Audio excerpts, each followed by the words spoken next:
Et bonjour à tous, c'est moi, Pierre Forté, encore au CES.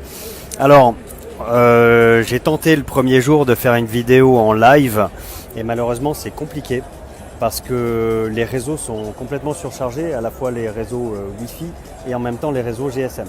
Et du coup, j'ai un débit de données très faible et la vidéo est de très mauvaise qualité. Donc c'est pas terrible. Et le deuxième problème, c'est qu'on avait prévu de faire des lives le matin à 9h pile. Et en fait, le stand de Pragma Industries est rempli de monde dès 8h30. Donc c'est très compliqué pour moi de m'éloigner du stand et pour en faire une vidéo tranquillement sur différents sujets. Je suis vraiment capté par les gens et je suis je suis obligé d'être présent sur le stand évidemment pour faire la promotion de nos produits et de nos technologies. Donc je fais des vidéos en différé. Là j'ai trouvé un petit créneau pour aller me balader sur le CES et vous montrer 2-3 choses intéressantes. Alors le CES c'est absolument gigantesque.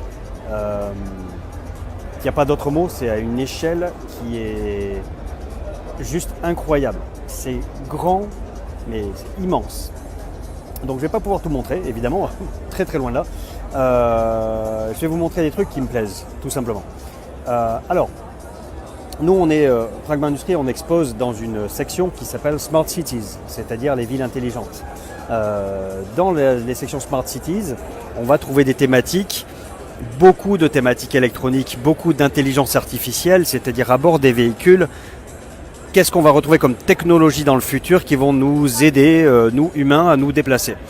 Donc, beaucoup d'assistance, on trouve beaucoup d'intelligence artificielle, beaucoup de véhicules autonomes, ceux qui se déplacent tout seuls dans les rues sans l'intervention de l'homme. Donc ça, il y en a beaucoup, vraiment beaucoup.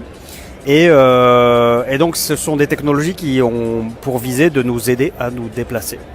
Et après, il y a d'autres technologies assez intéressantes, dont il y en a une que je vais vous montrer maintenant. Alors les problématiques de déplacement en ville, les smart cities, c'est évidemment faciliter le déplacement de l'homme, mais il faut savoir que les routes, elles sont d'une taille limitée et on est de plus en plus d'usagers de la route. Donc à un moment donné, il y a des bouchons tout simplement. Donc comment on peut résorber ces bouchons? Alors nous on fait des vélos, c'est bien aussi. Des vélos ça permet d'avoir moins de voitures et de résorber des bouchons. On peut améliorer les transports en commun, c'est une autre solution. Mais ces solutions-là ont une particularité, c'est qu'elles utilisent des modes de déplacement terrestres. On est sur la route. Eh bien, il y a des gens qui réfléchissent à des modes de déplacement en ville, mais dans la troisième dimension. Dans la troisième dimension, ça veut dire soit sous terre, soit dans les airs. Donc la troisième dimension, vous la connaissez, à Paris c'est le métro, par exemple. On a Tesla Elon Musk, le patron de Tesla, il a créé une société qui creuse des tunnels pour déplacer des voitures. Et là, je suis sur le stand de Bell et eux, ils ont une autre solution pour attaquer la troisième dimension et le transport de personnes. Je vais vous montrer ça tout de suite. Hop, et voilà. C'est un taxi volant. Je vais essayer de m'approcher, je vais essayer d'avoir un plan plus large. C'est un appareil absolument magnifique. Donc ça vole. Dedans, il y a 6 à 8 places. C'est une voiture volante. Il n'y a pas d'ailes, enfin des toutes petites ailes, et sur lui il y a 4 grosses hélices qui vont permettre à cet appareil de décoller verticalement entre les immeubles et de se poser verticalement. En termes d'encombrement, c'est un peu plus gros qu'un taxi, mais c'est plus petit qu'un bus. Et c'est absolument magnifique. Il y a une foule devant pour faire la queue. Les gens font la queue pour monter dedans et voir comment c'est fait. Alors j'essaie de le filmer, voilà, comme ça.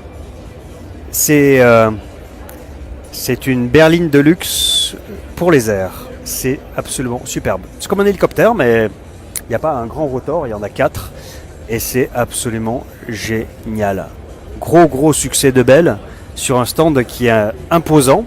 Et il faut savoir que ça, c'est une maquette qui n'est pas volante, hein, et c'est un appareil qui sera qui utilisera en même temps une turbine à gaz, mais qui sera aussi électrique.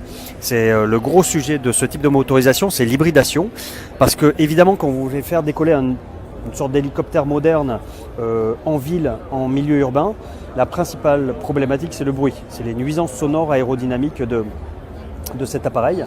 Donc les gros challenges pour des gens comme Bell et qui travaillent avec Safran d'ailleurs sur la motorisation, eh bien ça va être de travailler ces phases de décollage vertical et d'atterrissage et qu'elle puisse se faire dans un environnement très contraint qui est la ville, avec un minimum de nuisances. Donc ça veut dire de l'hybridation électrique par exemple, pour décoller à l'aide de moteurs électriques qui sont eux-mêmes peu bruyants. Et puis il y a un travail très important aérodynamique. Donc c'est par exemple une des raisons pour lesquelles les hélices sont carénées de tout autour. C'est pour limiter le bruit aérodynamique que celui que fait un hélicoptère par exemple quand il vole. Donc voilà exactement le genre de véhicule qu'on trouve au CES. C'est évidemment très très innovant, c'est évidemment pour le futur et en même temps ça devient une réalité puisque même si là ce qu'ils exposent est une maquette non volante, eh bien vous pouvez être sûr que d'ici 1-2 ans ça sera un produit qui vole, qui commencera à faire ses essais en vol et qui pourra peut-être dans les 10 ans être opérationnel. Voilà le CES, enfin un tout petit bout du CES. Je vais vous faire d'autres vidéos et vous montrer des trucs sympas. Alors, au CES on trouve vraiment de tout. Quand je pense qu'au début de ce salon c'était juste de l'électronique, maintenant on trouve vraiment de tout. Et on se demande même ce que viennent faire certaines sociétés au CES. Alors pour l'anecdote, nous on a transporté des vélos depuis la France jusqu'ici. On a transporté 4 vélos. Et on a trouvé que c'était quand même assez cher, mine de rien. On avait quand même payé relativement cher le packaging et l'expédition de ces 4 vélos pour 4 jours de salon. Mais on va pas pleurer, parce qu'a priori, il y a des sociétés qui ont payé beaucoup plus cher que nous. Alors, par exemple, celle-ci. C'est pas un camion, c'est un camping-car. Il est absolument énorme. Alors évidemment, il fait la taille d'un semi-remorque, mais en fait, c'est un très très beau camping-car. Cette société a déplacé tout un camion à exposer au CES. Mais j'ai envie de dire, un camion, c'est encore pas très cher à transporter. Il suffit de le faire rouler. Donc cette société, elle a aussi amené ça. Un bateau. Et alors le bateau, je vais me déplacer. C'est pas une barque. Loin de là. C'est vraiment un gros yacht, hein. C'est vraiment gros. Et en fait, je suis obligé de me reculer pour qu'on l'ait dans l'image parce qu'il est vraiment très grand. Et donc on va pas pleurer parce qu'on a payé quelques euros pour amener 4 vélos, hein. Parce que je sais pas, mais eux, ils ont dû casquer quelque chose a priori pour amener un yacht énorme et le poser au milieu d'un hall. Le yacht, il est pas dehors, hein. Il est posé au milieu d'un grand hall avec plein de stands et plein de constructions autour. C'est un truc du délire. Le CES, il y a quand même, mine de rien, une débauche de moyens de certaines sociétés qui c'est impressionnant. C'est très très impressionnant. Là aussi, sur ce yacht, les gens font la queue pour monter à bord et le visiter. Il n'y a rien de particulier, hein. Il y a juste des écrans un peu partout et il est évidemment très luxueux, mais pas d'innovation particulière. C'est un bateau, il flotte et il avance. Bon, voilà. Allez, un peu plus tard, je vous montrerai d'autres trucs assez chouettes. Alors, une tendance forte du CES, a priori, c'est l'intelligence artificielle. Et l'intelligence artificielle, eh bien, on la retrouve partout, à toutes les sauces. Donc l'intelligence artificielle, c'est celle qui vous rend moins intelligent, j'ai envie de dire, parce qu'elle fait les choses à votre place. Ça serait peut-être une façon un petit peu bête et méchante de voir les choses. Donc l'intelligence artificielle, effectivement, elle doit vous aider. Elle doit aider les médecins, elle doit aider à prendre des décisions. Et elle peut vous aider dans vos trajets du quotidien également. Et c'est là qu'on va la retrouver dans des objets, pour le coup, assez insolites. En voilà un. L'intelligence artificielle, on la retrouve dans des vélos. C'est un vélo connecté qui va utiliser Alexa. Alexa, c'est l'assistant IA, intelligence artificielle d'Amazon. Vous savez, Amazon, ils ont des petits...